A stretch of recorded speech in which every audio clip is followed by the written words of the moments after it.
اقرأ كتاب الله ترق جنانه وتنل عظيم الأجر والغفران. Saudara Ustaz, sunnah yang mudah dibuat dan besar ganjarannya. Apakah sunnah yang mudah dibuat dan besar ganjaran di sisi Allah? Man shalla alayya salawat kepadaku satu kali sallallahu alaihi bi asra, Allah balas kebaikan. Wa hutan anhu asyara sayiat, Allah berikan balasan 10 kebaikan. Wa rufi'at lahu asyara darajat, Allah naikkan 10 darajat tingkatan kemuliaan. Maka di antara semua amalan-amalan ini, yang amalannya mudah tapi amalannya berterusan, tidak putus dan dijamin pasti di Allah adalah membanyakkan salawat. Dengan berselawat segala urusan dimudahkan Allah. Dengan berselawat segala dosa diampunkan Allah.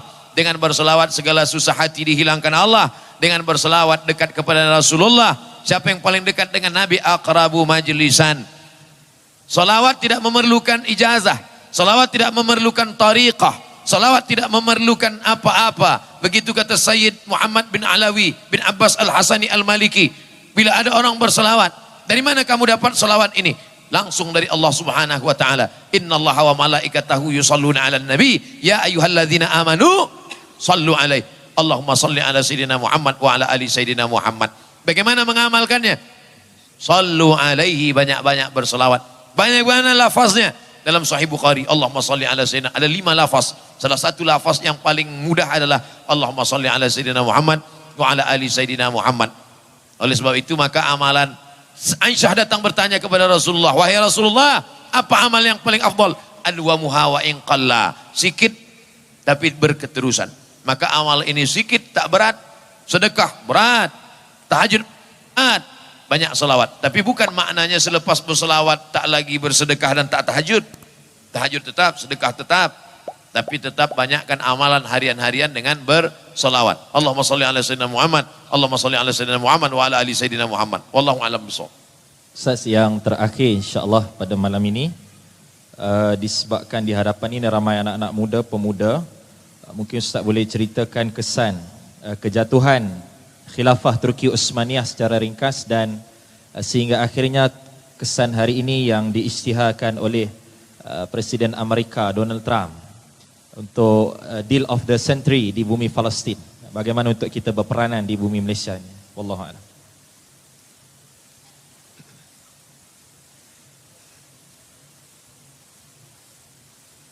Tumbuh tanaman, selepas itu dia akan bertunas, bercabang, berdaun, berbunga, berputih, berbuah. Selepas itu dia kemudian akan layu dan tumbang. Itu terjadi. Tumbuh tanaman Sayyidina Muhammad SAW diperjuangkan Khulafaur Rasyidin Abu Bakar, Umar, Utsman dan Ali. Kuat pada masa Bani Umayyah, jatuh Bani Umayyah, naik Bani Abbasiyah, jatuh Bani Abbasiyah. Islam tetap besar, hebat sampai kepada Mesir. Jatuh, berkuasa pula 700 tahun di Andalusia. Jatuh di Eropa Barat, muncul di Eropa Timur. Muhammad Al-Fatih sampai akhirnya pada tahun 1923 ditumbangkan oleh Mustafa Kemal Atatürk. Mustafa Kemal Atatürk. Dulu ada sahabat saya masa belajar kuliah, orang Turki, kata dia Mustafa Kemal Atatürk itu makamnya di atas tanah. Sakaratul mautnya 6 bulan tak mati-mati. Lalu kemudian makamnya di atas tanah, bukan di dalam tanah, di semen di atas tanah, di Ankara. Oleh sebab itu maka bagaimana bisa jatuh? Akibat umat Islam lemah, berpecah belah, sibuk dengan masalah khilafiyah. La tanaza'u, jangan kamu bertikai, berkonflik, berpecah belah. Fatabshalu, kamu akan gagal. Wa tadhhaba rihukum, kehilangan semangat. Oleh sebab itu belajar dari Turki Utsmani supaya Islam tetap kokoh, tetap kuat, tetap jaya. Itu menunjukkan istana-istana yang megah di Topkapi yang ada di Istanbul, yang begitu hebatnya temboknya, 35 hektar, dikuasai beratus tahun. Di dapurnya aja, tukang masaknya aja 1000 orang. Bayangkan, begitu hebatnya. Hancur, berkeping, tumbang. Itu menunjukkan bahwa kekuatan binaan, kekuatan istana, kekuatan tidak kuat. Yang kuat adalah orangnya mesti dikuatkan. Manusianya, orang-orang yang bertakwa, orang-orang yang hebat, orang-orang yang punya kemauan yang kuat, orang-orang yang mujahid fisabilillah. Oleh sebab itu caranya adalah tidak lain tidak bukan menanamkan akidah, dikuatkan bahwa hidup ini kita tidak terlena dengan dunia. Kata Nabi SAW, sampai masanya nanti kamu akan seperti makanan di atas meja makan. Yang satu menarik kakinya, yang satu menarik kepalanya, yang satu menarik dadanya. Aqillatun nahnu yauma idzin ya Rasulullah. Apakah saat itu kami sedikit ya Rasulullah? Bal antum katsirun. Jumlah kamu banyak. Lakinnakum ghusaun ka ghusais sail. Tapi kamu seperti buih di tengah lautan yang tak ada kekuatan. Begitulah akhirnya, kerana dia tiada kekuatan, terpecah belah, ada pengkhianatan, ada kemunafikan. Akhirnya 1923, 1924 tumbang, terpecah. Maka kuasai Turki Utsmani itu dulu, sekarang berapa? 42 negara. Dari mulai Ethiopia, jumlah negara Arab saja 22 negara. Yang bukan negara Arab, Ethiopia di Afrika. Sampailah negara Rumania, sampai kepada Eropa Barat, Eropa Timur. Itu semua di bawah kekuasaan Turki Utsmani. Nah, kalau ingin mengetahui ini semua, mudah-mudahan dibukakan Allah rezeki, nanti pergi umrah, balik dari umrah singgah ke Turki untuk melihat peninggalan-peninggalan itu semua. Tapi al-Islamu ya'lu, Islam akan tetap tinggi, wala yu'la alaih. Jangan bercerita tentang Turki Utsmani ini lalu umat Islam menjadi lemah, menjadi takut. Tidak. Ada seorang orientalis, orang Yahudi bernama Bernard Lewis. Bernard Lewis. Kata Bernard Lewis, tahun 2050 umat Islam akan menguasai Europe.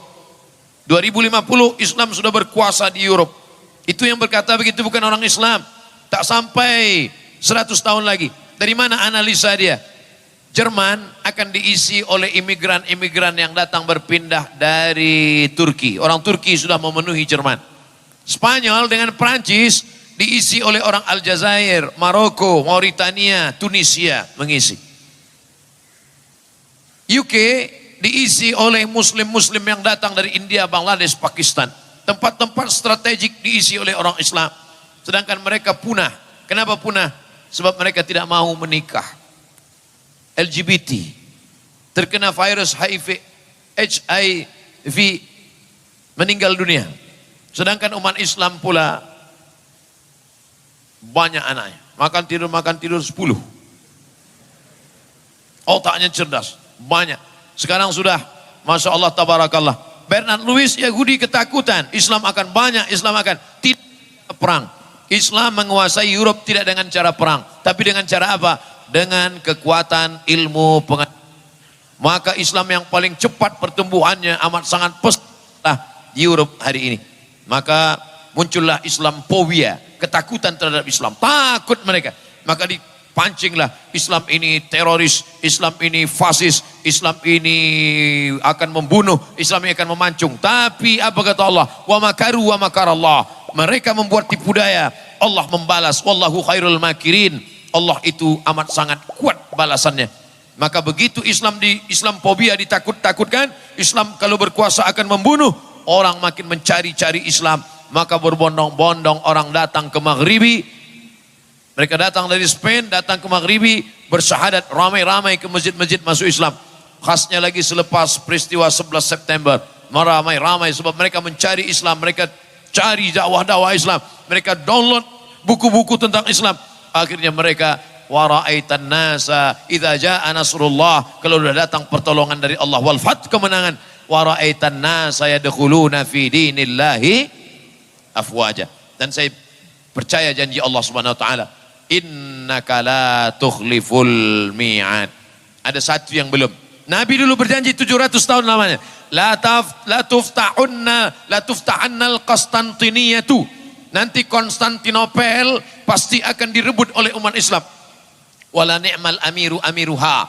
Pemimpin panglima perangnya pemimpin terbaik. Wala ni'mal jaisu dzalikal jais. Dan pasukan tenteranya adalah yang terbaik. Ketika Nabi berkata begitu, semua apa kata mereka? Majnun, gila, sahir, tukang sihir, kadzab, pembohong. Tapi 700 kemudian siapa yang menyangka ternyata persis seperti yang dikatakan Nabi SAW. Ada satu lagi yang belum terwujud janji Nabi. Apa dia? Rom.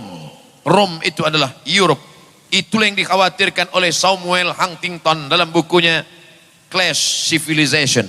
Itu juga yang dikhawatirkan oleh Bernard Lewis. Tapi janji Allah SWT akan terwujud. Tidak dengan perang, tidak dengan membunuh, tapi dengan apa? dengan ilmu pengetahuan. Akan lahir sarjana-sarjana, akan lahir Muslim scholar yang akan menunjukkan tanda-tanda kebesaran Allah. Sanurihim ayatina fil afaq. Kami akan tunjukkan tanda-tanda kebesaran kami di atas langit, kata Allah.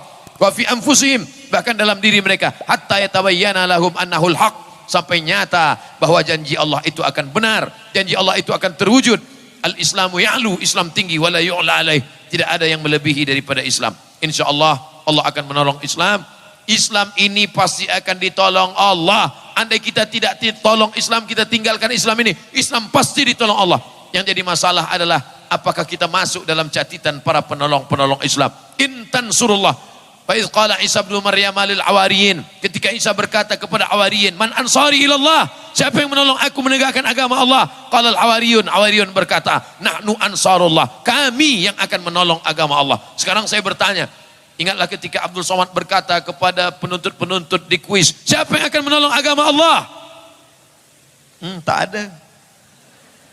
Kami yang akan menolong agama Allah, insya Allah. Insya Allah kita akan tolong agama Allah. Intan surullah, kalau kau tolong agama Allah, yang surkum, Allah akan menolong kamu. Wa yuthabbit aqdamakum, Allah akan menguatkan kaki kamu. Allah tidak tanya berapa harta yang kau beri, Allah tak tanya apa yang sudah kau buat, Allah tak tanya berapa darahmu yang tumpah untuk jihad, tidak.